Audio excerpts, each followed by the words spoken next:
CSTची एक last local निघालेली, त्यांची ड्युटी त्या लोकलवर होती. ते चालवत होते आणि ट्रॅकवर एक बाई अशी सेंटरला उभी दिसली. चढवल्यानंतर ऑब्व्हियसली ती ट्रेन खाली आली असेल, मग ते पटकन उतरले. ती बाईच नाही दिसली त्यांना. गर्ल्स हॉस्टेलमध्ये मी राहायची. ती आमची 13 रूम नंबर होती. अभ्यास करतोय, 12:30-1 वाजले. पैंजणांचा आवाज यायला लागला विंडोच्या बाहेर. जोरात 10-15 स्टीलच्या प्लेट्स आपटल्याचा आवाज आला. मला हळूच माझ्या कानात कोणीतरी बोलतं ना, तसं माझं नाव घेतल्यासारखं वाटलं. आम्ही लिटरली सकाळच्या 6-7 वाजेपर्यंत जागे होतो. ती आत्या प्रेग्नेंट झालेली, ती व्हेजिटेरियन आहे. 1-2 दिवसांनी बोलायला लागली मला नॉनव्हेज खायचंय, चिकन, आणि तिने कच्चं चिकन खायला चालू केलं. ह्या कथा मनोरंजनासाठी आहे. काही लोकांचे अनुभव व काही पूर्णपणे काल्पनिक असू शकतात, त्यामुळे कृपया यांना मनोरंजन म्हणून घ्या. या कथा आपल्या संस्कृतीचा एक भाग आहे, अगदी लहानपणी आजी आजोबांनी सांगितलेल्या गुड गोष्टींसारख्या. आमचा हेतू कोणत्याही प्रकारच्या अंधश्रद्धा किंवा भीती निर्माण करणे नाही. हॅलो मित्रांनो, कसे आहात तुम्ही? स्वागत आहे तुमचं पंकजच्या एका नवीन एपिसोडमध्ये. आणि आज आपल्याबरोबर काजल आली आहे. काजल, कशी आहेस तू? एकदम मस्त.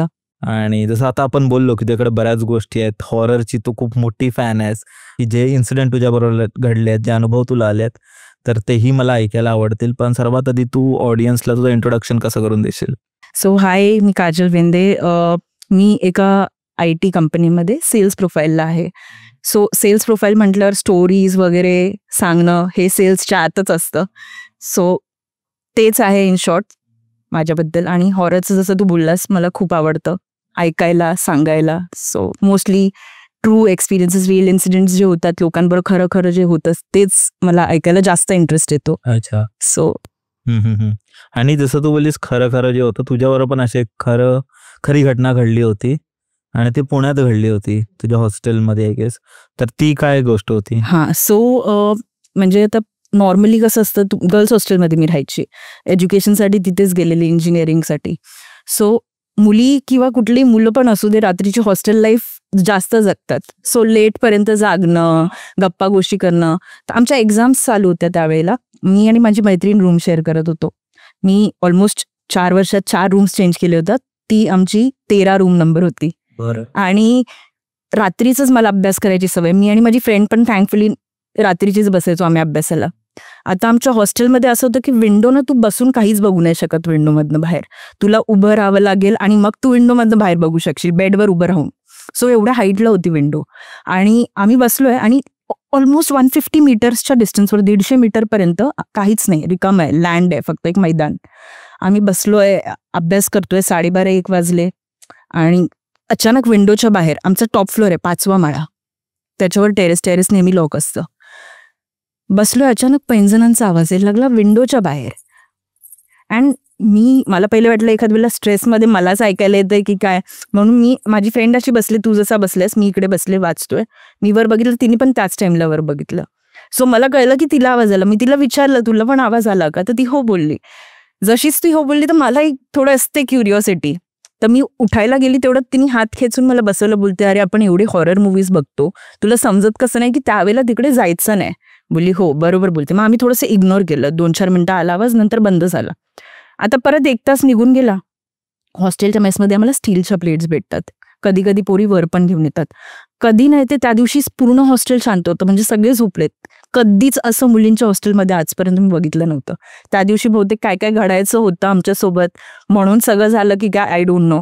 तर मग आम्ही बसलोय, 1-1.5 तासाने अचानक जोरात 10-15 स्टीलच्या प्लेट्स, वाट्या, ग्लास आपटल्याचा आवाज आला. एक तर रात्रीचं 1:30 वाजले, शांतता, एवढा जोरात आवाज आला.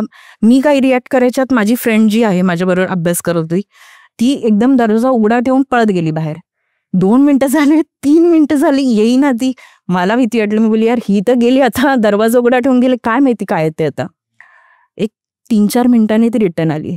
ती रिटर्न आल्यानंतर दरवाजा लावला. बोलते, यार काजल, मी 2 फ्लोअर्स खालीपर्यंत गेली, पण काहीच नाहीये कुठे, एक प्लेट नाही, एक वाटी नाही, एक ग्लास नाही. आणि सगळ्यात शॉकिंग गोष्ट म्हणजे एवढा आवाज ऐकून कोणीच दरवाजा उघडला नाही. So that was kind of shocking for us. आता तिकडे आम्ही थोडंसं बोललो की जाऊ दे, काहीतरी असेल. मी तिला बोलली, तू मला एवढं मगाशी समजून तू गेलीस बाहेर डायरेक्ट निघून, मला इकडे एकटं सोडून. मग आम्ही परत बसलो. आता भीती वाटते ना, अभ्यास होतोय ना काय होतंय, घाबरलोय पूर्ण. आम्ही बसलोय, बोलतोय. अचानक एक 2:30-3 वाजले असतील, 3 रात्रीचे. मला हळूच माझ्या कानात कोणीतरी बोलतं ना, तसं माझं नाव घेतल्यासारखं वाटलं. आता मी पूर्णपणे घाबरली. मी तिला बोलली, हनुमान चाळीसा थँकफुली तिच्याकडे होती. ती छोटी बुक ती हातात आम्ही दोघांनी घेतली. हनुमान चाळीसा आम्ही मोबाईलवर लावली आणि बोलली आता जोपर्यंत सूर्याचा पहिलं किरण दिसत नाही तोपर्यंत झोपायचं नाही. आम्ही लिटरली सकाळच्या 6-7 वाजेपर्यंत जागे होतो आणि अभ्यास बिलकुल नाही, काय नाही, फक्त हनुमान चाळीसा रिपीटवर लावले आणि ती हनुमान चाळीसाची बुक हातात ठेवले. आता तिकडेच थांबलं नाही आमच्याबरोबर जे होते ते. आता आमच्याकडेच रूमची चावी असते, कुठे आम्ही ठेवत नाही चावी. रूमची क्लिनिंग वगैरे झालेली, संध्याकाळी आमचं एक असायचं की कॉलेज संपलं की जायचं थोडंसं खायला वगैरे मज्जा म्हणून.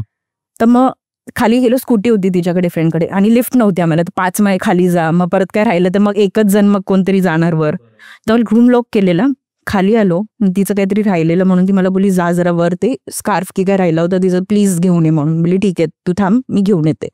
मी गेली वर, चावीने दरवाजा उघडला. आता आपण घाईत असतो ना निघायचं असतं म्हणून मी बघितलं नाही, लक्ष नाही दिलं कुठल्याच गोष्टीकडे. लॉक केला, आली खाली. नंतर जेव्हा रिटर्न आम्ही सगळं फिरून 1-1.5 तासांनी आलो, लाईट चालूच ठेवली होती. तर मग मी माझ्या म्हणजे बॅग जी होती ती बेडवर ठेवली. तर माझी फ्रेंड बोलते अरे काजल इकडे. मी बोलली काय झालं. तर बोलते हे तुझ्या कपाटाकडे एक almost 7 to 8 foot shoe print, male shoe print एकाच पायाचा तुझ्या कपाटाकडे जातोय. मी खूप घाबरली. मी बोलली हे काय आहे. आणि म्हणजे काहीच समजलं नाही. मी पटापट तिच्या सगळ्या चपला काढल्या. मला माहिती होतं एवढा मोठ्या शू प्रिंटनं तिचं असणार आहे ना माझा. मी तिचे शूज सगळे मॅच केले, माझे शूज मॅच केले. आमच्याकडे जर 1-2 मुली कोण येत असतील त्यांचे पण सगळे चपला घेऊन मॅच, एकही शू प्रिंट मॅच झाला नाही. कळलंच नाही की काय झालं. ते माझ्या कपाटाकडे तेवढा एकच शू प्रिंट. मग आमचे PLs परत चालू झाले. म्हणून मग आता आम्ही सगळे आपल्या आपल्या घरी गेलो. मग मी पण माझ्या घरी आली. आता घरी आल्यानंतर मला वाटलं तिकडेच सगळं होतंय तिकडेच थांबेल, बट कुठेतरी मला असं वाटतं तू शू प्रिंट माझ्या कपाटाकडे होतं म्हणून माझ्या कपाटाच्या सामानाबरोबर काहीतरी माझ्याबरोबर आलंच हवं. मी घरी आली. घरी आल्यानंतर नॉर्मली माझ्या आईची पण झोप इतक्या इझिली लागत नाही आणि थोडा आवाज झाला की ती उठते. आम्ही एकाच रूममध्ये झोपायला गेलो आणि तिच्या पाय वगैरे दाबत होती. तिथं मला अचानक विंडो अशी म्हणजे पाय दाबते मी आणि इथे अशी विंडो आहे, विंडोमधनं काहीतरी एकदम डार्क फिगर जाताना दिसली. पण मी तरी पण बोलली की नाही एखाद वेळेला मला स्ट्रेस असेल. आता तर माझी फ्रेंड पण नव्हती माझ्यावर, कोणाकडनं क्रॉस चेक करू की तिला पण होतंय का. सो मी इग्नोर केलं. मी बोलली नसेल काहीतरी.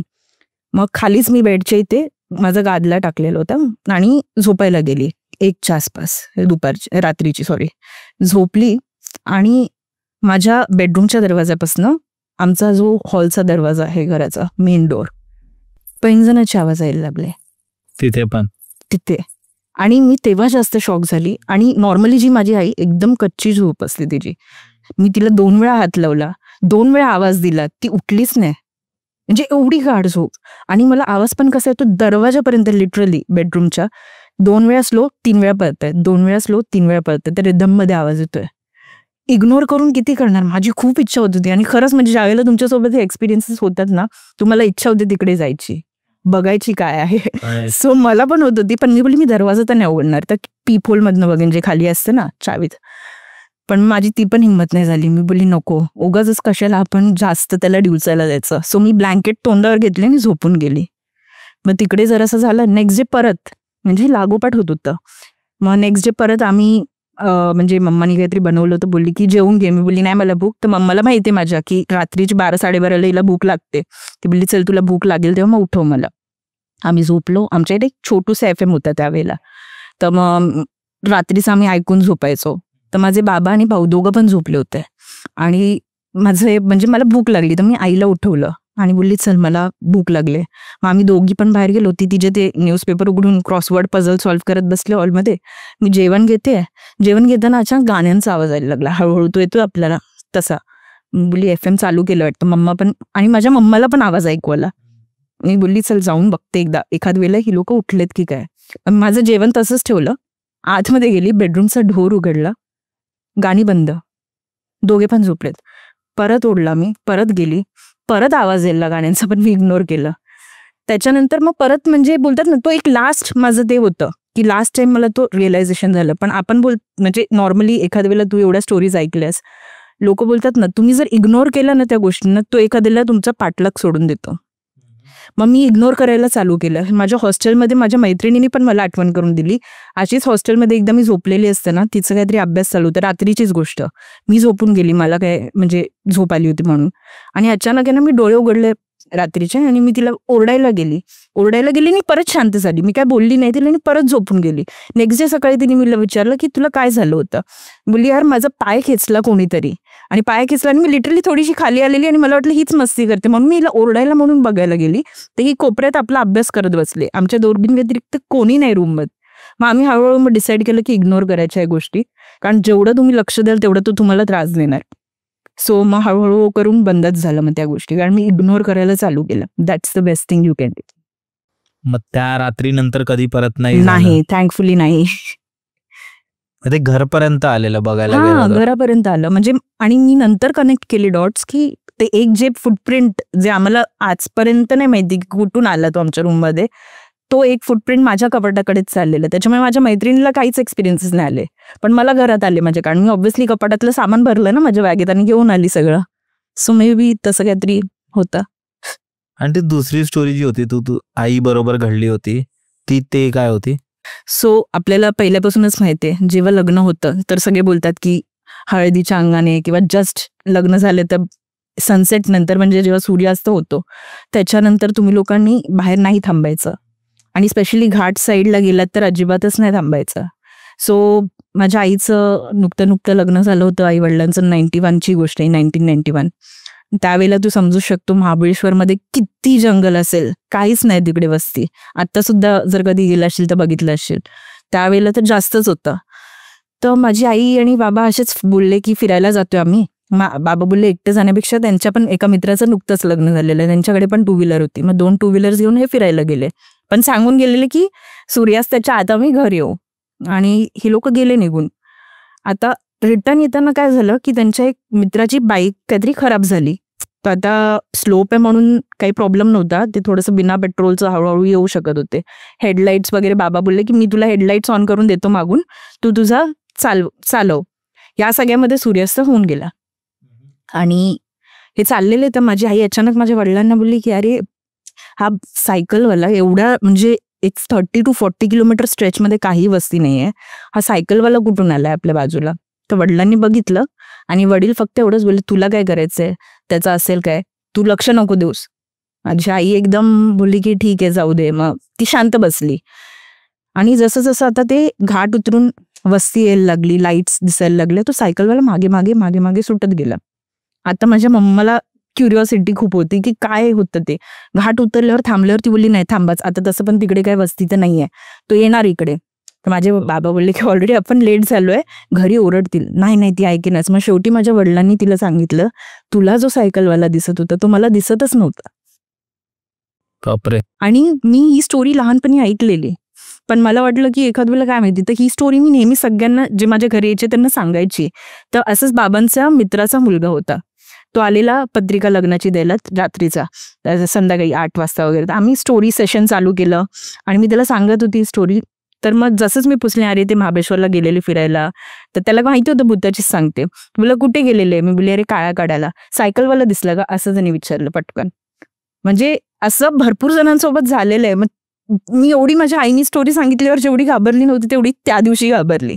बापरे. सो ही एक स्टोरी म्हणजे खूप भयंकर होती माझ्यासाठी. बापरे. पण तुला आठवते का की तू लाईफ मध्ये पहिली हॉरर स्टोरी कोणती ऐकलेली? कारण ते खूप बेसिक आई किंवा आजी आपली सांगते तसं काहीतरी. आजोबांसोबत. अच्छा, ते काय होती? तर म्हणजे माझ्या मम्माला अजून बहिणी भाऊ 2 आहेत, बहिणी पण 3 आहेत. सो एक मोठी बहीण आहे, तिचं त्याच गावात लग्न झालंय जिथे माझ्या आईचं झालंय, मेढा. बरं. सो त्या काळी म्हणजे एक लेट 80sची गोष्ट आहे ही. त्या काळी बसेस पण एकदम कमी असायच्या गावामध्ये. आता पण तसं एवढं नसतात, बट त्यावेळेला तर अजून कमी होत्या. सो माझे आजोबा तिकडे गेलेले आणि निघता लेट झालं त्यांना. तो शेवटची बस निघून गेली. तर माझ्या आजोबांना माझे जे मावशीचे हस्बंड आहेत ते काय बोलले की तुम्ही आता थांबा आज आणि उद्या सकाळी निघा, आणि आता बसेस पण नाही, तुम्ही एवढ्या रात्री कसे जाणार घाटावर. तर मग ते बोलले की नाही चालत जायचे त्या काळी ना लोक. ते बोलले मी जाईन, काय प्रॉब्लेम नाही आहे तसा. तर तेवढ्यात एक कोणत्याही बाईकवाल्यात म्हणजे त्यांच्याच गावातलं थोडंसं अलीकडच्या भेटला त्यांना, की तो बोलला की मी तुम्हाला माझ्या गावापर्यंत सोडेल, तिकडून फाडतं तुम्ही मग चालत जा. माझे आजोबा पण बोलले ठीक आहे चालेल चल. आजोबा बसले, ते त्यांच्या गावापर्यंत सोडलं त्यांनी आणि तिकडून ते चालायला लागले. चालायला लागले तर एकदम त्यांना मागून कोणीतरी आवाज दिला. माझ्या आजोबांचं नाव किसन शेठ. की किसन शेठ थांबा जरा, काम आहे मला तुमच्याकडे. आजोबांना हे सगळं माहिती होतं की असं होतं. मागे वळून नसतं हो, बघायचं. मग आजोबांनी नाही बघितलं. भरपूर वेळा आवाज येतो, पण आहे ना, ते बोलतात ना, तुमच्या देवीच्या हद्दीत तुम्ही गावात गेला की तुम्हाला काही होत नाही, पण तरी पण मागे फिरून तो बघायचंच नसतं. सो ते जसंच त्यांच्या गावाच्या हद्दीत पोचले ना, मागून आवाजाला हुशार आहेस, मागे फिरला असतास ना तर आज घरी नसता पोचलास. तरी माझ्या आजोबांनी मागे बघितलं नाही. तर त्यांना तो एक एक्सपिरियन्स आलेला जो त्यांनी आम्हाला लहानपणी सांगितला होता, जो खूप म्हणजे मी ऐकला तेव्हा पण मला पण. गावात आजही मी गेली ना, तिकडे 22 ते 23 घरच असतात. सो फुल जंगल आहे. तर मला आजही अंधारात, मी मामाच्या घरी गेली तिकडे गावाला की अंधार पडल्यावर मला घराच्या बाहेर अंगणात जायला पण भीती वाटते. नाही, अशा प्रत्येक गावच्या आपापल्या गोष्टी असतातच. म्हणजे आणि ती काय किती खऱ्या आहेत किती खोट्या आहेत माहिती नाही, पण लोकांना असे अनुभव येत असतात. हो. पण तू अजून एक कोणती गोष्ट सांगणार होतीस ती? तर शिवसागर तलाव म्हणून एक आहे, बामनोलीच्या पुढे गावालाच. कास तर ऐकलं असेल बहुतेक. नाही, कास. सो कास, साताऱ्याच्या इकडेच थोडंसं पुढे कास आहे, बामनोली. तर शिवसागर तलाव म्हणून आहे, तिथे तिच्या आईचं गाव आहे. सो ते नेहमी जसं आपण गरमीच्या सुट्टीत गावाला जातो, तर ही लोक पण तिकडे त्यांच्या इथे जायचे. आणि हिच्या आईला आणि हिच्या मावशीला स्विमिंग खूप आवडायची. सो ते दर गरमीमध्ये जाणार, मस्त स्विमिंग करणार, हे चालू असायचं ही त्यांचं. कधीची गोष्ट आहे म्हणजे कोणता? ही 4थीत असतानाची आहे. So I think 2000s, late 2000s, mid 2000s पकडतो, त्यावेळेची गोष्ट आहे ही. सो तिची आई ॲज युजल म्हणजे ते गरमीत गेले, तिची आई बोलली की आता आम्ही पोहतो. तिची मावशी आणि आई त्या तलावामध्ये स्विमिंग करायला गेले. ही आणि हिची कझिन होती, ती मातीत खेळतायत. तिचा मामा पण होता त्यावेळेला. ते मुलाचे कपडे ओले झालेत म्हणून कपडे चेंज करतायत. ते एक आजी आली तिकडे आणि बोलली की दुपारची वेळ होती, संध्याकाळची नाही. तर ती काय बोलली की तुम्ही इकडे थांबू नका जास्त वेळ. हा जो पॅच आहे जिथे तुम्ही स्विमिंग करताय तो चांगला नाही आहे जागा ही, तर तुम्ही निघून जा. तर हे बोलले की आम्ही कितीच वेळ थांबणार आहे, तसे पण सकाळची वेळ, दुपारची, काय होणार आहे. बोलले नाही नाही, आम्ही थोड्या वेळेस फक्त थांबणार आहे, आम्ही जाऊ, तुम्ही काळजी नका करू. आणि मग ती आजी निघून गेली. हे स्विमिंग करताय, त्याच्यानं हिचं लक्ष गेलं की आई डुबतीये. आणि लिटरली म्हणजे बोलतेच ना, अशी इथपर्यंत पूर्ण खाली चालली ती पाण्यात. सो ही जोरात ओरडली, माझ्या आईला वाचवा, माझ्या आईला वाचवा. मग तिच्या मामांचं लक्ष गेलं, मामा गेले तिकडे. त्या ह्याच्यामध्ये तिच्या आईने तिच्या मावशीला पण पकडलं. नॉर्मली डुबताना माणूस तेच करतो. सो तिच्या मावशीला पण पकडलं, तर मावशी पण खाली जायला लागली. पण कसं तरी मावशीने स्वतःला सोडवलं आणि ती तिची स्विमिंग करत बाहेर यायला लागली. घाबरली ना तिची मावशी पण मामाने तिला असं पूर्ण खालून उचललं, तिच्या आईला, आणि बाहेर आणलं. नाकात पाणी ऑलरेडी गेलं होतं, नाका तोंडात. मग कसं तरी नाकातनं तोंडातनं पाणी काढलं, तिला जरा शांत केलं आणि मग विचारलं की काय झालेलं नक्की, तू एवढी चांगली स्विमिंग करतेस, मग तू कशी काय बुडालीस. ती बोलली कोणीतरी पाय खेचत होतं माझं खाली. बापरे. म्हणजे असं झालं. तर मग ती बोलली की पाय खेचत होतं, तर मी कशी स्वतःला, म्हणजे पाय पकडले तर ती स्विमिंगच कशी करणार. वाचवूच कशी मी ती बोलली स्वतःला. मला जमलंच नाही, मला म्हणून मी तिला पकडत होती की ती काहीतरी मदत करेल माझी बाहेर निघायला. सो ते बोलतात की दुपारच्या वेळेत पण तुम्ही जेव्हा जाता एखाद्या नदीकडे किंवा कुठे, तर पाणी तुम्हाला खेचून घेतं. त्यामुळे बोलतात दुपारच्या वेळेत शक्यतो नदी साईडला गावाला जायचं नाही. आमच्या गावी पण तेच असतं की नाही जाऊन देत. आणि तर कारणही नाही सांगत. म्हणजे बायका वगैरे पण कपडे वगैरे धुवायला जातात ना, तेही मला वाटतं 2च्या आत घरी येतात. तर 2 ते 4चा टाइम असतो ना, तेव्हा बोलतात सर्वात डेंजरस असतं. आणि बघायला गेलो तर नदी सर्वात सोपी, इझिएस्ट वे पण आहे ना. म्हणजे सगळ्यात सोपी गोष्ट आहे की जर कोणाला न्यायचं असेल नदीतून डायरेक्टली नेऊ शकतो. बुडलात तुम्ही, गेलात. स्पेशली हे जे नदीकडेचे जे भूत असतात ना, गिरहा असं काहीतरी म्हणतात, जे वॉटर बॉडीज म्हणजे तलावात, विहिरीत किंवा नदीत असतात. आणि ते जेव्हा तुम्हाला खेचतात ना, ते असं नाही, पण ते कसं की जेव्हा आपण त्यांना डिस्टर्ब करतो किंवा काहीतरी आपण असं करतो जे त्यांना आवडत नाही, तर ते आपल्याला नेतात. तर ते त्यावेळी आपल्याला 3 चान्सेस देतात की म्हणजे वाचायचे, की आपण वाचू शकतो. आणि जर आपण नाही बाहेर पडलो ना, तर ते आपल्याला खेचून घेऊन जातात. बहुतेक तेच झालं असेल तिच्या आईसोबत. थँकफुली ती वाचली आहे. आणि ते पण आहे ना की खूप लोक असे बुडतात आणि असे वेडे पण होतात, वाचतात पण काही काही वेडे होतात तसं. तर तेच आहे. तशी स्टोरी अजून एक माझ्या मामीने मला सांगितलेली. तर मामीच्या लहानपणाची, म्हणजे आय थिंक लेट 80s मध्ये बघली असले. तर मग ते जसं हेच सुट्ट्यांमध्ये मुंबईची लोक जातात गावाला, त्यांना काय माहित नसतं की अशा वेळेत जायचं नाही तिकडे. तर ह्या 4 बहिणी वगैरे आपलं पाणी भरायला वगैरे नदीवर गेले आणि रिटर्न येताना त्यांच्याच बाजूच्या घरात पण एक मुंबईवरूनच मुलगी गेली होती. तर तिची पण केस एकदम मोठी, तिने केस ओली असतील ते धुतलेली, ती सुट्टी ठेवून ओली केस. त्यावेळेत सगळे रिटर्न येत होते, कोणच नव्हतं नदीवर. ही एकटीच गेली कपडे बिपडे घेऊन काहीतरी तिचे धुवायला, आणि ही गेली. आणि या लोकांनी शेवटचं बघितलं होतं तिला जाताना तिकडे. तर ती गेली तिकडे आणि कपडे वगैरे धुत असेल आणि एक अर्धा 1 तास 2 तास निघून गेले. अचानक यांना आरडाओरडा यायला लागला माझ्या मामीला आणि तिच्या बहिणींना की काय झालं, म्हणून ते बघायला बाहेर गेले. तर कळलं ही जी मुलगी गेली होती ना कपडे धुवायला, तर तिची बॉडी सापडली नदीत. ती पण कशी, मान खाली आणि पाय वर, तिकडेच जिकडे ती कपडे धुत होती. त्याच्यामुळे सगळे बोलतात की, आणि त्याच्यानंतर काय झालं, दुसरी गोष्ट म्हणजे हे जेव्हा झालं शेवटचं या लोकांनी बघितलं होतं तिला जिवंत. आता या लोकांना रात्रीचे पैंजणांचे आवाज काय येत आहेत, कसला म्हणजे मुलीचा रडण्याचाच आवाज येतोय मध्ये. तर बोलतात की कधी विचारायचं नाही अशा वेळेला आवाज आल्यावर की कोण आहे. हा, त्यातल्या एकीने विचारलं आमच्या मामीने एका, कोण आहे, आणि तिने तिचं नाव सांगितलं.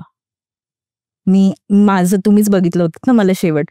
आणि तिचा त्रास बाकीच्या तिघींना आता नाही होत, म्हणजे त्यावेळेला बंद झाला, पण हिने जिने आवाज दिला ना तिला व्हायला लागला, सतत दिसायला लागली हिला, सतत आवाज यायला लागली. मग एक पॉइंटला तुम्हाला वेळ लागतं थोडंसं हे कंटिन्यू झाल्यावर. आता काय करायचं म्हणून घरातल्यांनी मग ती शोधलं पंडिताला एका, ते सगळं शांती केली आणि मग कुठेतरी तो त्रास तिचा बंद झाला. बापरे.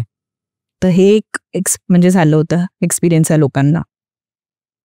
हे भरपूर आहेत आपल्या इकडच्या नदीत आणि समुद्रात वगैरे. ते ना, ते खूप लोकांना त्याचा भास पण होतोय. मागे कुठेतरी एकदा ऐकलेलं की वाचलेलं की नदीच्या किनाऱ्यावर कोणतरी तुम्हाला आवाज देतंय किंवा कोणतरी तुम्हाला बोलवतंय, त्या सर्व गोष्टी. सो जसं मी पहिले पण सांगितलं, लहानपणापासून मला हॉररच्या खूप गोष्टी ऐकायला आणि सांगायला आवडत. म्हणजे सगळ्या फ्रेंड सर्कलमध्ये माझ्या कझन्सला सगळ्यांना माहिती आहे. म्हणून मी गेली की एक सेशन होतोच आमचा स्टोरी टेलिंगचा. सो अशीच एकदा मैत्रिणीकडे राहायला गेली मी, आणि तिला मी म्हणजे सांगितलं की यार चल थोड्याशा. पहिल्या दिवशी जेव्हा मी पोचली तर मी थकलेली खूप, तर मग आमचं काहीच डिस्कशन नाही झालं. एक दिवस गेला, दुसऱ्या दिवशी तिला दुपारी मी बोलली की चल आपण स्टोरी सेशन करूत, तू सांग चल मला एखादी गोष्ट. ती बोलली चल माझ्या आहे एक ओळखीत, सांगते तुला. एक मुलगी होती म्हणजे, आणि म्हणजे मेन जी कॅरेक्टर ती मुलगी, त्या मुलीची एक बहीण 10वीत होती, म्हणजे कझिन, मामाची मुलगी बोलतात ना तसं. त्या मुलीच्या मामाची बहीण 10वीला, तिचं बॉयफ्रेंड झाला 10वीमध्येच, आणि अफेअर चालू होतं. ते सिरियस त्यावेळेला एकदम लगेच सगळं सिरियस वाटतं, तर मग ते सिरियस वगैरे आहेत. आणि फिल्म्स खूप बघतात ना लोक, तर मग नाही ह्याला काय झालं तर मी स्वतःला त्रास करणार असं वाला गोष्ट. सो त्यांचं कधीतरी भांडणं झाले त्या मुलीचं आणि त्या 10वीतल्या मुलीची आणि त्या बॉयफ्रेंडची, आणि ते ब्रेकअप पर्यंत गोष्ट पोचली. आणि अचानक त्या 10वीतली जी मुलगी आहे तिला कळलं तिच्या बॉयफ्रेंडने सुसाईड केली. आता ते कळल्यावर ही खूप रडली आणि तिला कुठेतरी गिल्ट होतं, माझ्यामुळे कोणतरी गेलंय, माझ्या या सगळ्यामध्ये मी त्याच्याशिवाय नाही जगू शकत, म्हणून तिने पण सुसाईड केली. दोघांनी केली. पहिले त्यांनी केली, मग हिने केली. आता त्याला टाइम थोडासा निघून गेला. आता ही जी मुलगी होती ती एज्युकेशनसाठी, म्हणजे ज्या मुलीबद्दल मेन गोष्ट आहे, तर ती मुलगी बेंगॉलला गेलेली एज्युकेशनसाठी. तिचं घर झाशीमध्ये, बेंगॉलला एज्युकेशनमध्ये साठी गेलेली, आणि तिचं 8 वर्षापासून रिलेशन होतं. स्कूल डेजपासून तिचं एक रिलेशन होतं. तर 8 वर्ष झाले, तर ती तिकडे ग्रॅज्युएशनसाठी गेली तरी तिचं रिलेशन होतं. त्या मुलाचं पण तिकडेच घर होतं बेंगॉलमध्ये, तर तिला काही प्रॉब्लेम नव्हता, म्हणजे त्यांचं चांगलं चाललेलं. आणि ती एक आपली फ्रेंड बनतेच, आपण जेव्हा जातो कुठे एज्युकेशनसाठी ना, तर तिकडची लोकल एक फ्रेंड बनतेच आपली. तर तिची पण एक बनलेली. आणि दुर्गा पूजा त्यांच्याकडे खूप महत्व असतं बेंगॉलमध्ये. सो दुर्गा पूजाला वगैरे पण ती माझी, म्हणजे ती जी मुलगी होती ती नेहमी पुढे असायची. तर काय अचानक तिचं थोडंसं बिहेवियर, तिची जी बहीण गेली मामाची मुलगी, तर तिचं थोडंसं बिहेवियर चेंज झालं. म्हणजे तिला म्हणजे घरातल्यांना वाटलं एखाद्याला मेंटली डिस्टर्ब झाली थोडीशी बघून घरात उभेत, थोडंसं चिडचिड मध्येच करते किंवा स्वतःसारखी वागत नाही, कधी नॉर्मल आहे कधी चिडते, म्हणजे असं सगळ्यांना वाटलं मेंटली थोडंसं डिस्टर्ब झाली असेल, ठीक आहे होऊन जाईल टाइम सोबत नीट. तर अचानक एक दिवशी तिच्या बॉयफ्रेंडला काय बोलली, मुलगी की मी एक काम करते, मी आहे ना माझ्या होमटाऊनला जाते आणि एक्सटर्नली एक्झाम्स देईन, म्हणजे फक्त एक्झाम्स घरूनच मी येईन. बाहेरून एक्झाम. तर कॉलेजवाल्यांना मी सांगते की मी फक्त एक्झामसाठी येईन, तर आणि आपण आपली परीक्षा घेऊयात रिलेशनशिपची. असं जी मुलगी कधीच लांब राहायला रेडी नव्हती ती अशी बोलली की आपण लांब राहून बघूत. मग ही गेली तिकडे तिच्या होमटाऊनला, पण ते कॉलेजवाल्यांनी अलाउ नाही केलं. ते बोलले अटेंडन्सी मॅन्डेटरी, तुम्हाला यावंच लागेल. मग तिला परत जावं लागलं तिकडे बेंगॉलमध्ये. परत गेली तर तिची जी मैत्रीण होती, मी बोलली ना लोकल फ्रेंड बनतं, तर तसं तिची एक मैत्रीण होती.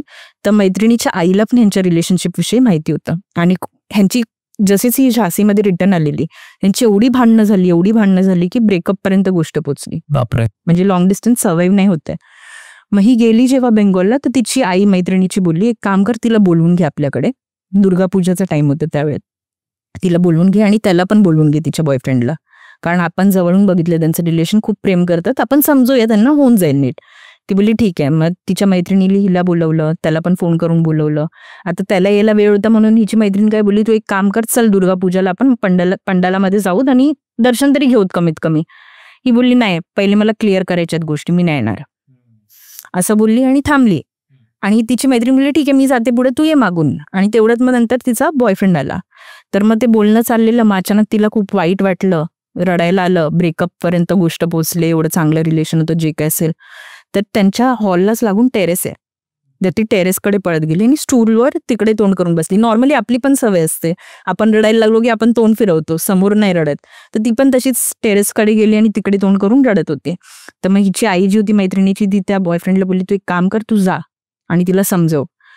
तर तो गेला, हाक मारत गेला तिला, ती काय ओझ देईना, ती आपली तिकडेच तोंड फिरून बसले. त्यांनी जसंच हात लावला की खाली पडली. बेशुद्ध होती, म्हणजे ती बेशुद्ध अवस्थेत अशीच बसून आहे, विदाऊट एनी सपोर्ट, काही सपोर्ट नाही. ती बसली, ती पडली ना कशी तरी, तिला शुद्धी झालं. पण शुद्धीत आल्यावर परत विचित्र एकदम चिडचिड करायला लागली, त्याच्यावर चिडायला लागली, तुझा मला नाही राहायचं, तुला समजत नाही का वगैरे, अग्रेसिव्ह झाली. मग ह्याला पण म्हणजे आता ह्याला तर नाही माहिती ना काय सीन चाललेत तिचे. मग हा चिडला, तो बोलला मला तसं पण नव्हतं राहायचं. मग हा निघून गेला त्याचा. आता ही कॉलेजला गेली नेक्स्ट डे. हिचा एक चांगला फ्रेंड होता, त्यांनी बंक केलं आणि कॅन्टीनमध्ये गेले ही लोक खायला. तिकडे परत ती व्हायलेंट झाली. तर ती म्हणजे बोलतात ना तिच्या हातात जे भेटेल त्यांनी मारतीये तिच्या मित्राला, असं काहीतरी. मग हिच्या मित्राला वाटलं घरी फोन केला पाहिजे, कसं तरी तिला शांत करून बसवलं. राग होता तिचा, पण व्हायलेंट बिहेवियर जे मारणं वगैरे होतं ते तिने कंट्रोलमध्ये आणलं. हिने त्याच्या म्हणजे तिच्या वडिलांना फोन लावून तिला दिला की तू बोल फोनवर. फोन दिला तर मग ती फोनवर बोलताना वडिलांना शिव्या घालायला लागली. तिच्या वडिलांबरोबर तिचं बॉन्डिंग खूप चांगलं, तरी पण ती वडिलांना शिव्या देते. वडिलांना थोडंसं काहीतरी गडबड वाटली, ते मेंटल प्रॉब्लेम नाही, काहीतरी वेगळंच असावं. म्हणून त्यांनी काय केलं, कॉलेजवाल्यांना रिक्वेस्ट केली आणि तिला घ्यायला आले. तिला घेऊन घरी गेले. तर ती घरी जाऊन अशी झोपली, पण ते थोडं बिहेवियर तिचं ते अग्रेसिव्ह दाखवलेलंच होतं. जॉईंट फॅमिली यांची, बंगलो, 2 फ्लोअर्स बंगलो आणि वर टेरेस, वॉचमॅन सगळं आहे त्यांच्याकडे. तर ही झोपलेली, अचानक तिने डोळे उघडले तर बघितलं की सगळे आजूबाजूला तिचे काका काकी, मम्मी पप्पा भाऊ सगळे उभे आहेत. आणि ती एकदम परत अग्रेसिव्ह झाली. तिने तिकडे काच होती ती फोडली आणि काच घेतली आणि स्वतःच्या हातावर ठेवली आणि ती काहीतरी करणार स्वतःला, तेवढ्यात बेशुद्ध परत पडली. परत बेशुद्ध पडली. तर मग घरातल्यांनी झोपवलं वगैरे तिला आणि खाली सगळे हॉलमध्ये, म्हणजे एक फक्त कोणतरी तिच्याबरोबर थांबलं. खाली जाऊन बाकीचे तिचे काका वगैरे सगळे बसलेले, काका आणि बाबा हॉलमध्ये सोफ्यावर. ती वरून आली खाली, नंतर थोड्या वेळाने उठली आणि काहीच बोलली नाही कोणाशी, शांत एकदम, बोलतात ना एक शब्द नाही, अशी येऊन बसली. बाकीचे पण थोडेसे डिस्टर्ब होते की काय आता बोलायचं. तेवढ्यात ना तिच्या काकांनी विचारलं तिला की आता वाटतंय का बरं. ती विदिन सेकंड्स वर पळत सुटली. तर ह्यांना काहीतरी डाऊट आला म्हणून वॉचमॅन नेमका त्यांचा वर होता पाणी चढवायला की काय टाकीमध्ये. ते जोरात ओरडले वॉचमॅनला की तिला पकड. आणि ती गेली तिकडे आणि ती उडी मारण्यात तितका वॉचमॅनने पकडलं तिला आणि कसं तरी तिला बेडरूम मध्ये आणून हातपाय बांधले, बंद केला दरवाजा आणि पंडितला शोधायला लागली लोक. ह्यांना कळलं की आता हे नॉर्मल नाहीये, काहीतरी गडबड आहे. पंडितला शोधलं. पहिला तांत्रिक थोडासा येते, तो नव्हता चांगला, ही वॉज नॉट, म्हणजे ते काहीतरी गडबड वाटली. सो जेव्हा तो आला तिकडे, तिने पळवून लावलं त्याला. मग आता त्यांनी वेल नोन तिकडे जो कोणी असेल फेमस त्याला शोधलं, भटजींना, त्यांना बोलवलं. ते आले, त्यांनी बघितलं. ते बोलले आत्ता नाही, 10 दिवसांनी आपण एक पूजा घालायची, त्या पूजेमध्ये फक्त ही आणि मीच असणार. बाकी कोणी नाही. हे 10 दिवस तिला 1 सेकंड म्हणजे 1 सेकंड पण कोणी एकटं सोडायचं नाही. 10 दिवस कोण ना कोण, ती आंघोळीला गेली तरी बाथरूम मध्ये कोणतरी तिच्याबरोबर असायचं. म्हणजे असं 1 मिनिट पण कोणी एकटं सोडलं नाही. आणि झोपताना पण हात तिच्या हाताबरोबर बांधून ठेवायचे. म्हणजे इतकं 10 दिवस त्यांनी पाळलं. 10 दिवसांनी ती पूजा केली. दोघेच होते, ते पंडित आणि ती मुलगी. आता पूजा वगैरे सगळं झालं आणि सगळं ओके झालं, म्हणजे ती नॉर्मल झाली. ते बोलले आता काय तुम्हाला टेन्शन घ्यायची गरज नाही. घरातल्याने विचारलं पण झालं काय, तेव्हा त्यांनी सांगितलं की हिच्या शरीरामध्ये 2 आत्मा होते. एक तिच्या बहिणीची, जिची इच्छा होती की माझ्या एवढं प्रेम कोणीच करू शकत नाही, हिचं रिलेशन तिने तोडलं, पण ही बोलली की मी घेऊन पण जाणार. आणि दुसरी जी आत्मा होती ती चांगली होती, त्याच्यामुळे बघ ते जे तिने हात पण पकडला होता, काच पकडली होती, तेवढ्यात बेशुद्ध झाली. तिने हात कापला असता, पण तिची चांगलीवाली आत्मा होती ना, तिने बोलतात ना थांबवलं. आता ती चांगलीवाली आत्मा का, म्हणजे तिला मोक्ष भेटला नव्हता, तिचे क्रिया जे असतात ना त्या नीट केल्या नव्हत्या, त्याच्यामुळे ती भटकत होती. आणि त्या पूजेमध्ये ते सगळं त्यांनी केलं आणि ते शांतता झाली. ती कोणाची होती त्यांना माहिती पडलं? ती नाही, म्हणजे ती कोणतरी एक्सटर्नल अशीच होती. आणि ही जी मुलगी होती हिची बॉडी खूप वीक होती, म्हणजे लवकर घाबरणं, लवकर इमोशनल होणं, लवकर, त्याच्यामुळे ते असल्याच एंटिटीज जे असतात सगळ्या ह्या आत्मा वगैरे, हे असल्याच बॉडी शोधतात की वीक, त्याच्यामुळे त्या लोकांनाच कधी पण पकडतात. तर मग तिला आता हे सगळं झाल्यानंतर स्टोरी पूर्ण आमची झाली कम्प्लीट. बोलली यार कोण तुझ्या ओळखीतलं होतं सांग बाई, मी ओळखते का. तर ती बोलली हो माझ्याच झालं होतं सोबत हे सगळं. आणि मी तिच्याबरोबर एकटी राहत होती. मी तिला पहिला प्रश्न विचारला लास्ट कधी झालं तुझ्याबरोबर, बोलली 12 वर्ष आधी. ठीक आहे बोलली. बापरे, मग तीच असं वागत होती? हो, तीच, तिच्याबरोबरच झालेलं हे असं. मग त्याच्यानंतर ती ठीक कधी झाली? ते त्याच्यानंतर म्हणजे ती जेव्हा पूजा झाली ना ती झाली बरी. एक धागा वगैरे दिला, ते बोलले पण वरचेवर तिला जरा शांती करत जा तिची, आणि धागा चेंज करत राहा तिच्या हातातला. तर तिच्या अजूनही हातात धागा आहे. सो तिची बॉडी खूप वीक आहे, लगेच तिला पकडतात. ऑरा वीक असताना लोकांचं तसं. तुझ्याकडे अजून एक CSMT ची पण कोणती तरी गोष्ट होती, ती गोष्ट काय होती? माझ्या भावाचा एक मित्र आहे, त्याचे वडील ना लोको पायलट, म्हणजे ते ट्रेन चालवतात. सो त्यांचं काही टायमिंग्स नसतात, कधी रात्रीचे असतात काय. तर जेव्हा CST ची एक लास्ट लोकल निघालेली, त्यांची ड्युटी त्या लोकलवर होती. तू कधी ऑब्झर्व केलंस की नाही माहित नाही, पण CSMT आणि मस्जिदच्या मध्ये एक बोलतात ना ग्रेवयार्ड, कब्रिस्तान आहे. सो ते चालवत होते आणि सिग्नल खूप लागतात, कारण रात्रीच्या टाइमला बघ मेल्स निघतात किंवा मग त्याच्या एक्सप्रेस ट्रेन्स असतात त्या निघतात, त्याच्यामुळे भरपूर सिग्नल लागतात त्या रात्रीच्या लास्ट लोकलला. तर त्यांना पण CSMT सोडल्यावर एक सिग्नल लागला तर त्यांच्याकडे वॉकी टॉकीज ऑब्व्हियसली असतात कंट्रोल रूम सोबत बोलायला. तर त्यांना ट्रॅकवर एक बाई अशी सेंटरला उभी दिसली. सो त्यांनी ना वॉकी टॉकीवर आहे ना सांगितलं की कंट्रोल रूम मध्ये की समोर एक बाई उभी आहे, काय करू. मी हॉर्न केलं पण ती साईडला नाही होत आहे. ते बोलले चढव तू ट्रेन. आता त्या लोकांना काहीतरी माहिती असेल म्हणून मग ह्यांनी काय केलं, ह्यांना पण ते कधी कधी हार्ड स्टेप घ्यायला लागतात. जशीच ग्रीन सिग्नल झाली ह्यांनी चढवली, पण जसं जरासं पुढे गेलं परत लगेच सिग्नल लागला. सो सिग्नल लागल्यावर ह्यांनी आता काय केलं, चढवल्यानंतर ऑब्व्हियसली ती ट्रेन खाली आली असेल, मग ते पटकन उतरले, सगळीकडे टॉर्च मारून जिकडे झालेलं तिकडे जाऊन बघितलं, ती बाईच नाही दिसली त्यांना. मग ते घाबरले, ते लिटरली पळत गेले, त्या इंजिनमध्ये बसले आणि म्हणजे दरवाजे वगैरे लावले आणि परत कंट्रोल रूममध्ये त्यांनी बोलले. तर ते बोलले की आम्ही तुम्हाला बोललो होतो की तुम्ही उतरू नका. तसं भरपूर लोकांना भास होतात त्यावेळेला. आणि मग त्यांना कळलं की तिथे कब्रिस्तानच्या इथेच नेमका सिग्नल लागला होता तो. सो हे खूप म्हणजे असे डेंजरस एक्सपिरियन्सेस त्यांच्यासोबत झालेले आहेत. आता त्यांना एक अजून त्यांच्यासोबतच घडलेली गोष्ट आहे, हे CSMT मस्जिदचे जे लोको पायलट होते त्यांच्यासोबत. तर त्यांना क्वार्टर्स देतात जर कधी त्यांचं ट्रान्सफर झालं तर. करेक्ट. त्या क्वार्टरमध्ये आपल्याला पण माहित नसतं की कुठला त्या कॉटेजमध्ये कोण कोण राहून गेलेलं आहे. तर यांच्या फॅमिलीला ते तिकडे, त्यांची मुलं लहान, बायको आणि मुलं, ते हे रात्रीचे पण जायचे कामासाठी. तर एकदा हे लोक झोपण्याचा प्रयत्न करत होते, अचानक दरवाजा खूप जोरात कोणतरी वाजवायला लागलं रात्रीचं. तेव्हा हे काका जे होते ते घरात नव्हते, त्यांची बायको आणि मुलंच. तर ह्यांनी दरवाजा नाही उघडला, ह्यांनी 2-4 वेळा विचारलं कोण आहे, पण उघडला नाही. तर वर माळा पण असतो बघ, माळ्याच्या इकडून एक छोटीशी विंडो असते, त्यातनं पण दिसतं. सो ते तेव्हा त्यावेळेला त्यांच्या डोक्यात नाही, कारण हे घाबरलेले. पण नंतर मग फायनली त्यांनी कसा तरी दरवाजा उघडला तर बाहेर कोणच नाही. जोर जोरात लिटरली असं लाथ मारतात ना तसं असं आत बाहेर होतोय दरवाजा, कोणच नाही. मग नंतर एक दिवशी हे काका नेमके घरी असताना रात्रीचं तसंच झालं, दरवाजा वाजवतोय कोणतरी. मग ह्यांनी काय केलं, हे वर गेले माळ्यावर. त्या माळ्यावर त्यांनी त्या विंडोमधनं बघितलं दरवाजा वाजतोय पण बाहेर कोणच नाही आहे. म्हणजे असं पण नाही की कोण लाथ मारून तिकडून पळून जातंय, कोणच दिसत नाही. दरवाजा आत्ता पण वाजतोय, आत बाहेर होताना दिसतोय त्यांना, पण खाली कोणच उभं नाहीये. मग त्यांनी काय केलं, त्यांनी सांगितलं ह्यांच्या बायकोला की आता इकडे आजूबाजूच्यांशी तुझी ओळख झाली असेल तर तिकडे कोणाला तरी विचार जे आधीपासून इकडे राहतायत.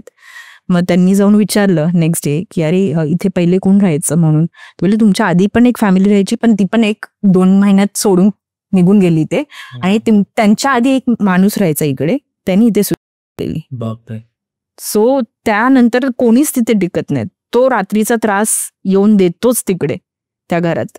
ज्यांनी पण सुसाईड केले त्याचं ऑब्व्हियसली सुसाईड केल्यावर तुला माहिती असेल आत्म्याला मोक्ष भेटत नाही, तुमची आत्मा तिथेच भटकत राहते बोलतात.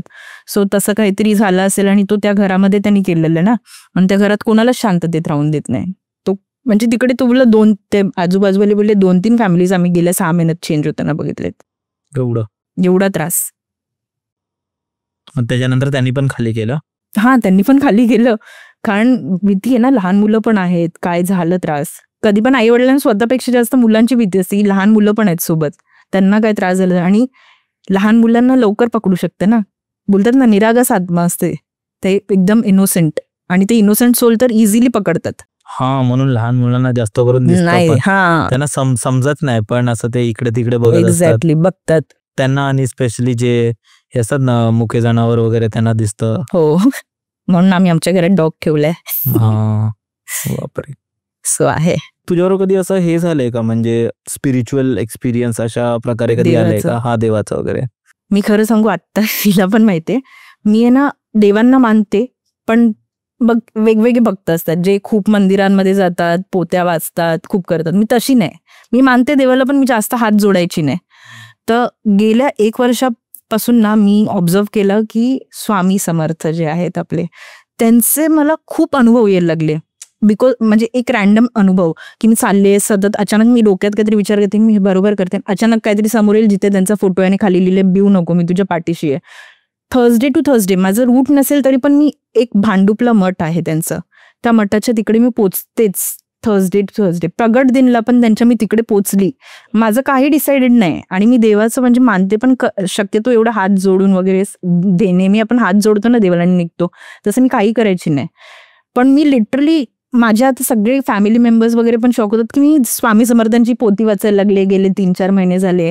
थर्सडे टू थर्सडे मी जेवढं जमेल तेवढं त्यांच्या मठात जायचा प्रयत्न करते. तर हे सगळं, आणि माझ्या भावासोबत एक्सपिरियन्स झालेला आहे साईबाबांचा.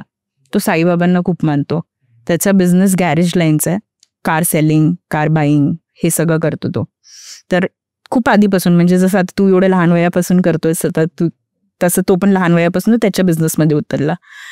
सो त्यांनी एक गाडी घेतली, 6 लाख त्यांनी त्यात टाकले. माझा भाऊ माझ्यापेक्षा 5 वर्ष लहान आहे. सो त्यावेळेला त्यांनी गाडी घेतली, 6 लाख टाकले. सगळं झाल्यानंतर त्याला कळलं की गाडीवर ड्रिंक अँड ड्राईव्हची केस आहे, आता ती विकली जाणारच नाही जोपर्यंत क्लिअर होत नाही. तो लिटरली बाईकवरनं रोज 2-3 महिने झालं फिरतोय. ते अडकले ना तेवढे 6 लाख, गाडीत कुठले टाकू शकत होता तो, अडकले सगळे. इकडे तिकडे पळतोय फिरतोय 2-3 महिने लागोपाठ फक्त त्याच गाडीच्या मागे. मग एक दिवशी फायनली कसं तरी करून सापडलं एक तो केस पेपर. तर मग कोर्टात वगैरे काही हिअरिंग असेल त्या माणसाला बोलवलं, झालं. पण ते काय बोलले की इकडे तुमचं जरी झालं हिअरिंग तरी पण तुम्हाला हे पेपर घेऊन ना RTOच्या ऑफिसला वर्लीला जावं लागेल. एक मोठं RTOचं ऑफिस आहे 6 महिन्यांचं. तर तो बोललं की तुम्ही तिकडे जा, तिकडे ही चिठ्ठी दाखवा, तर मग ते क्लिअर करून देतील तुम्हाला. तोपर्यंत तुम्ही गाडीवरची ही केस क्लिअर होणार नाही. मग हा गेला तिकडून बाईकवरनं बोरिवलीवरनं वर्लीला, आणि तिकडे गेला तर तिकडे त्याला सांगितलं तुम्ही 2nd फ्लोअरवर जा, तिकडे तुमचं काम होईल. तर मग 2nd फ्लोअरला गेला तर त्यांनी फाईलच अशी टाकून दिली, बोलले इकडे काय होणार नाही, जा तू चल. बरं. मग माझा भाऊ खूप टेन्शनमध्ये, तो खूप करतो साईबाबांचं. तो तिकडे गेला, एक समोरच बाकडा होता त्या कॅम्पसमध्ये, तिकडे बसला, डोक्याला हात लावून मनात साईबाबांशी बोलत होता तो की अरे काय मी काय केलं, मी एवढं करतो तुमचं, मी कोणाचं वाईट नाही केलं वगैरे वगैरे. हे सगळं त्याच्या डोक्यात चालू असताना एक व्हाईट युनिफॉर्म, ऑब्व्हियसली ते RTOचं ऑफिस आहे तर व्हाईट युनिफॉर्ममध्येच ते येणार. तर व्हाईट युनिफॉर्ममध्ये काका आले. कुठले पोलीसवाले शक्यतो तुमच्याकडे एवढं त्यांच्याकडे टाइम नसतो की येऊन विचारत बसतील. ते काका आले आणि ते त्याला बोलले की काय झालं बाळा. माझ्या भावाने पूर्ण स्टोरी त्यांना सांगितली, कसा अडकलाय काय होय. त्यांनी ऐकून घेतलं. बोलले एक काम कर, दुसऱ्या माळ्यावर जा, तिकडे काम नाही झालं तर चौथ्या माळ्यावर जा, तिकडे नक्कीच काम होईल. तू बिल्डिंगमधनं खाली येईपर्यंत तुझं काम होईल. माझा भाऊ बोलला चालेल चला बघतो जाऊन.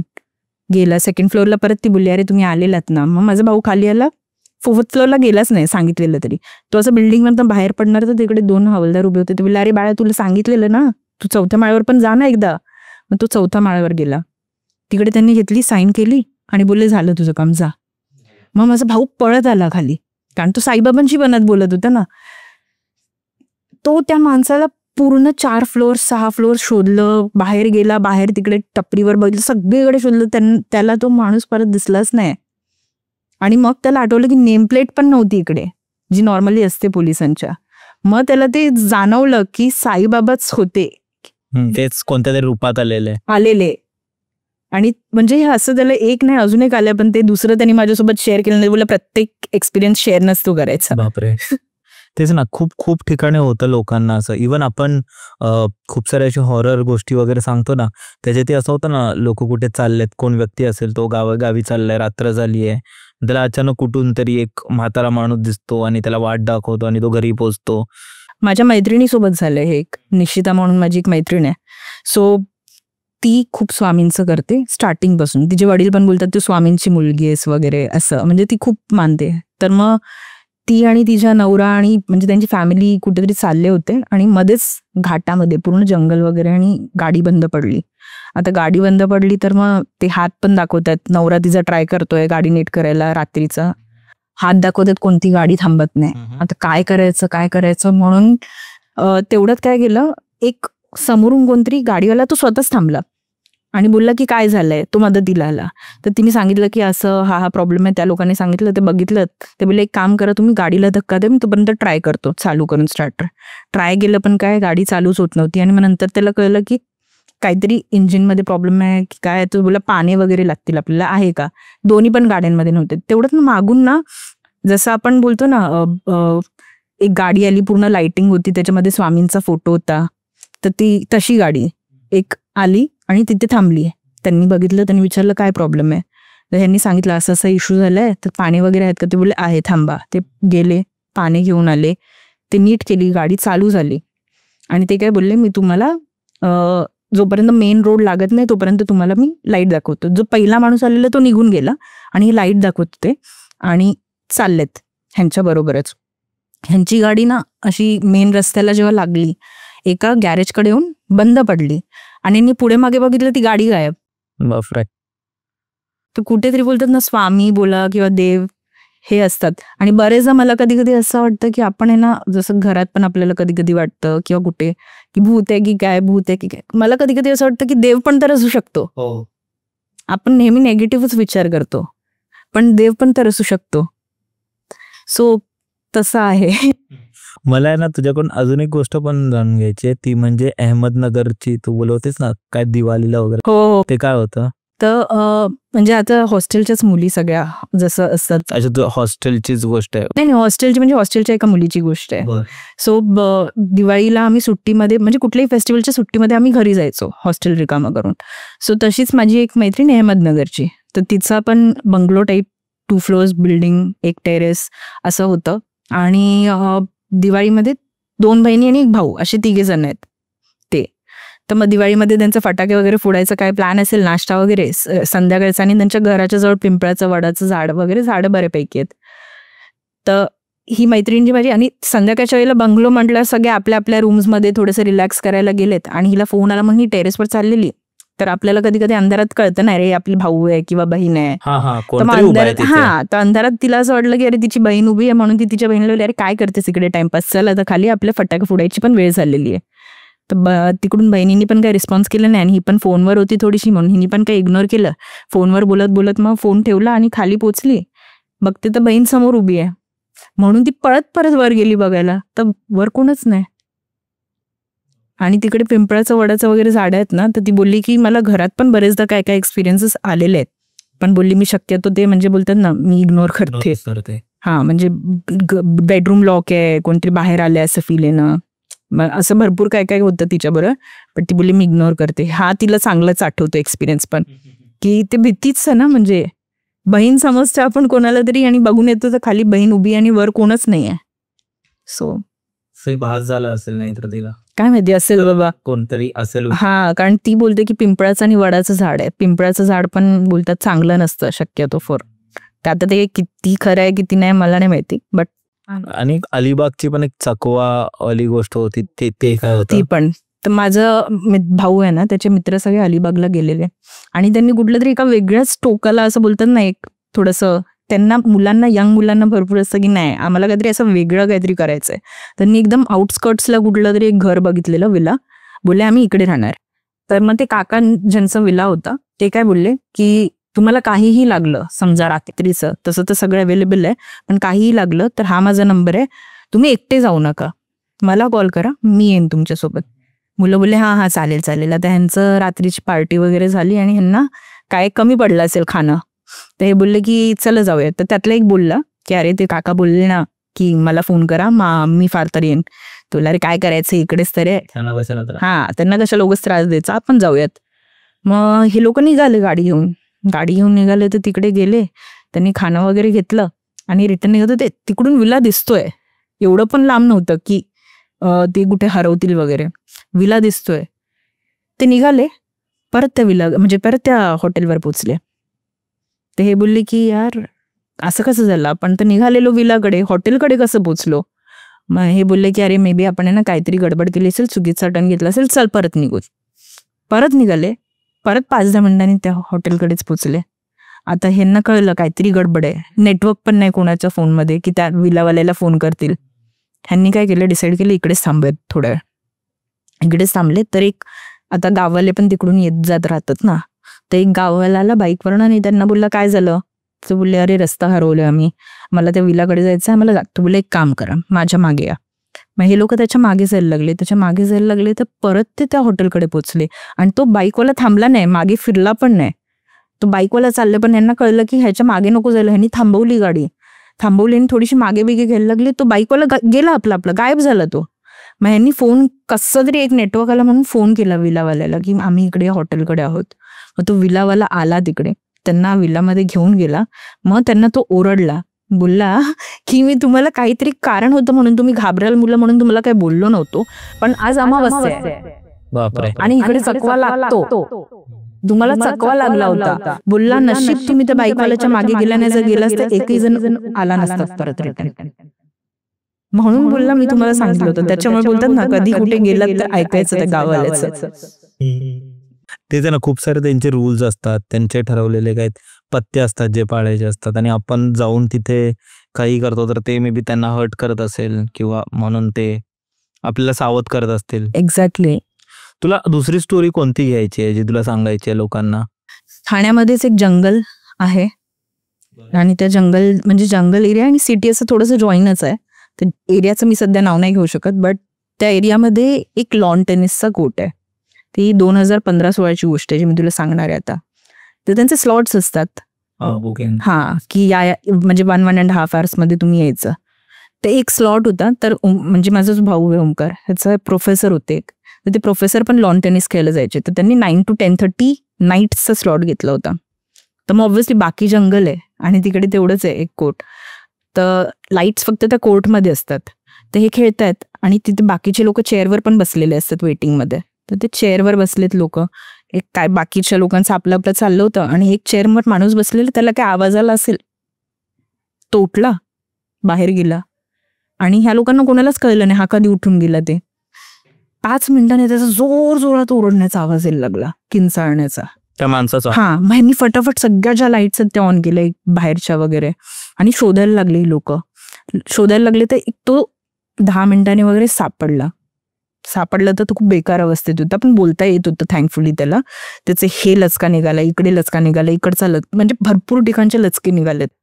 तो घाबरूनच बोलला त्या लोकांना की तुम्ही जेव्हा लाईट्स बाहेरच्या ऑन केल्या ना तेव्हा तो गायब झाला पूर्ण. त्याला विचारलं काय होतं नक्की, तो बोलला एक पूर्ण काळी आकृती होती, डोळे फक्त लाल, काही त्याला आयबॉल्स नाही, फक्त लाल, बाकी नाक कान काय नाही, असं नुसतं बोलतात ना हवेसारखं.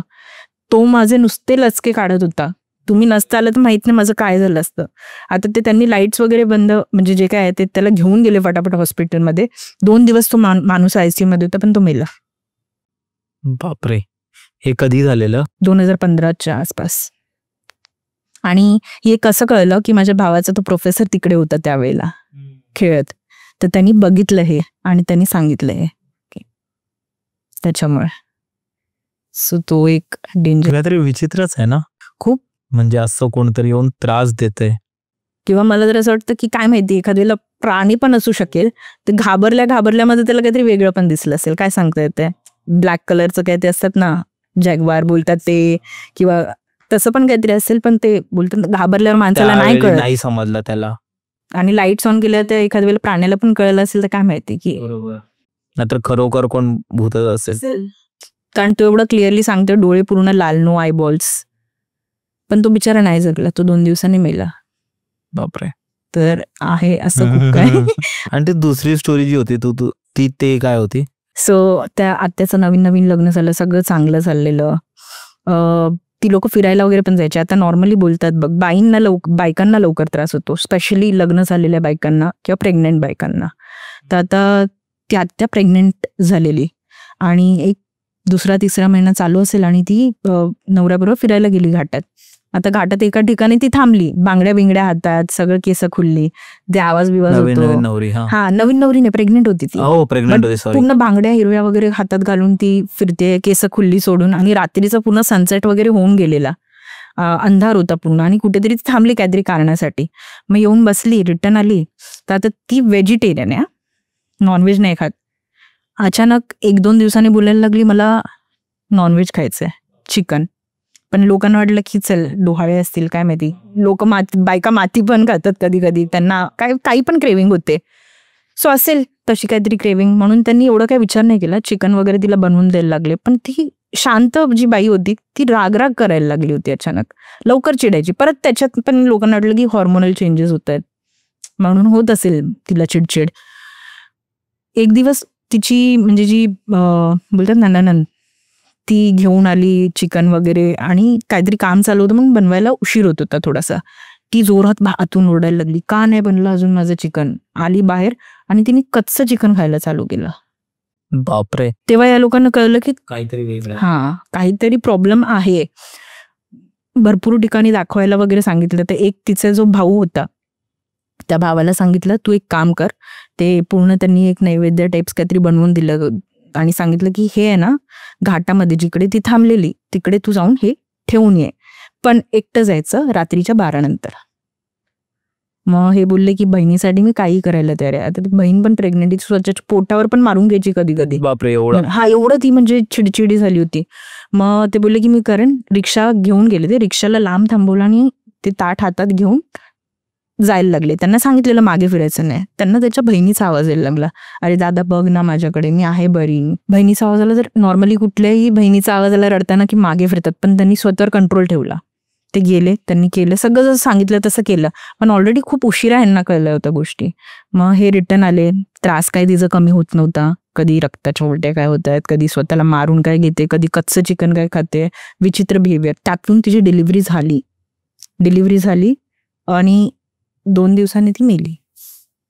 शेवटी ते बोलतात ना ते घेऊन गेलं सोबत तिला. खूप जास्त. मूल आहे, आत्ता पण आहे, मुलगी झाली. बापरे. हे एक आहे खूप डेंजर.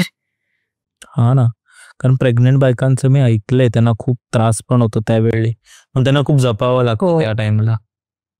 पण स्टार्टिंगला कळलं नाही ना लोकांना, कारण त्यांना वाटलं हॉर्मोनल चेंजेस आहे किंवा ते क्रेविंग्स होतात बायकांना काहीही त्या पिरियड मध्ये. तर मग त्यांना वाटलं की एखाद वेळेला तिला चिकन खायची क्रेविंग झाली असेल. व्हेजिटेरियन बाई कच्चं चिकन खाते. पण तू अजून एक कोणती गोष्ट सांगणार होतीस ती? ठाण्यामध्ये आमचं गेस्ट हाऊस घेतलेला आम्ही घोडबंदरच्या तिथे. अच्छा. आणि IT चे प्रोजेक्ट्स, म्हणजे जसं मी सांगितलं IT इंडस्ट्रीमध्ये, तर कधी कधी प्रोजेक्टसाठी आम्ही आमचे दिल्लीला हेडक्वार्टर्स आहेत, मग तिकडून बोलवतो रिसोर्सेसला. तिकडून आम्ही दिल्लीवरनं 4 रिसोर्सेस बोलवलेले. तर जसं म्हणजे प्रत्येक वेगळी टेक्नॉलॉजीचा रिसोर्स होता. तर समजा प्रोजेक्टमध्ये या टेक्नॉलॉजीचं काम संपलंय तर मग दुसऱ्याला बोलवायचं असं. सो त्यात 3 फिक्स होते, त्यांचं काम शेवटपर्यंत होतं. एक फक्त चेंज झाला नंतर पुढे जाऊन 4 राहायचे. मस्त एकदम हसत खेळत एन्जॉयमेंट चालू आहे त्यांची. एक 1 BHK घेऊन दिलेला.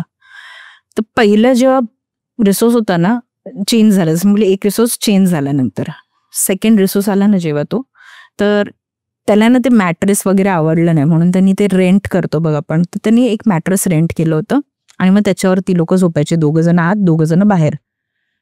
त्याच्यानंतर अचानक ना या लोकांना त्रास चालू झाले. म्हणजे बोलतात नाही, एकाला इतका त्रास झाला की त्याला ICU मध्ये ऍडमिट केलं. किती वर्षाचा तो मुलगा, 24-25 वर्षाचा. हार्टचा प्रॉब्लेम दिसायला लागला अचानक. जिम करतो तो, हेल्दी खातो, त्याला हार्टचा प्रॉब्लेम. त्याच्यानंतर एकाला काहीतरी बोन्सचा इश्यू झाला. असं प्रत्येक काहीतरी आजारी पडायला लागलं. त्याच्यानंतर त्यांनी काही गोष्टी ऑब्झर्व केल्या, जसं आता जाताना आपण सगळं आवरून जातो, रिटर्न यायची लोक म्हणजे क्लायंट प्लेसवरनं जेव्हा घरी, तर बघायचं की चादर पूर्ण चुळगळलेली आहे. एक दिवशी एकाला काय तर रात्रीचा आवाज यायला लागला की कोणतरी बाई रडते. मग त्याला वाटलं की काय माहिती काय, म्हणून तो बेडरूममधनं किचनपर्यंत आला तर बघतोय तर काहीच नाही, रडणं पण बंद, सगळं शांत. एकदा एका ह्याला इकडून तिकडे बाईची सावली दिसायला लागली. मग हे सगळं ना ह्या लोकांना थोडंसं वाटलं की काहीतरी गडबड आहे, म्हणून यांनी काय केलं, ही जी मॅट्रेस होती ना, ह्यांना जरा वाटलं की मॅट्रेस आले तेव्हापासूनच प्रॉब्लेम्स चालू झालेले दिसत आहेत. ही मॅट्रेस ह्यांनी रिटर्न केली आणि जी पहिल्याची होती तीच यूज करायला चालू केली. जसंच ती मॅट्रेस रिटर्न झाली ना, सगळं काय परत नॉर्मल यायला लागलं.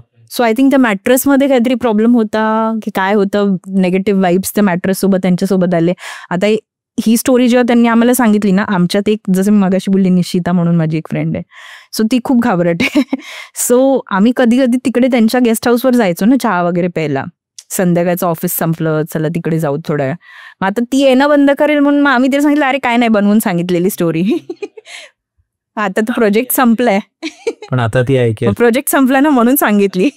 ठीक आहे, पण मजा आली मला आज ज्या पण गोष्टी घेतल्या, आणि स्पेशली ज्या महाबळेश्वरच्या होत्या, ज्या गावाकडच्या वगैरे होत्या, खूप इंटरेस्टिंग होत्या. आणि ज्या पद्धतीने तू सांगितलेस ते ही खूप भारी वाटलं. तुला कसं वाटलं? खूप मज्जा आली मला. तुझ्याकडनं पण काय काय गोष्टी समजल्या ना, सो इंटरेस्टिंग होतं खूप. आणि thank you so much for coming. मित्रांनो, जर तुम्ही आतापर्यंत हा एपिसोड बघताय तर तुम्ही सबस्क्राईब करून जा. आणि जर तुम्हालाही आपल्या पॉडकास्टमध्ये यायचं असेल, डिस्क्रिप्शनच्या पहिल्या लाईनमध्ये गुगल फॉर्मची लिंक असेल, ती नक्की भरा आणि आपण मिबिकसोबत पॉडकास्ट करू शकतो. तुम्ही काजललाही फॉलो करू शकता, त्याचे खाली सगळे इंस्टाग्राम हँडल्स वगैरे सगळं असेल खाली. आणि स्पॉटिफायवरही ऐका आणि काळजी घ्या. बाय.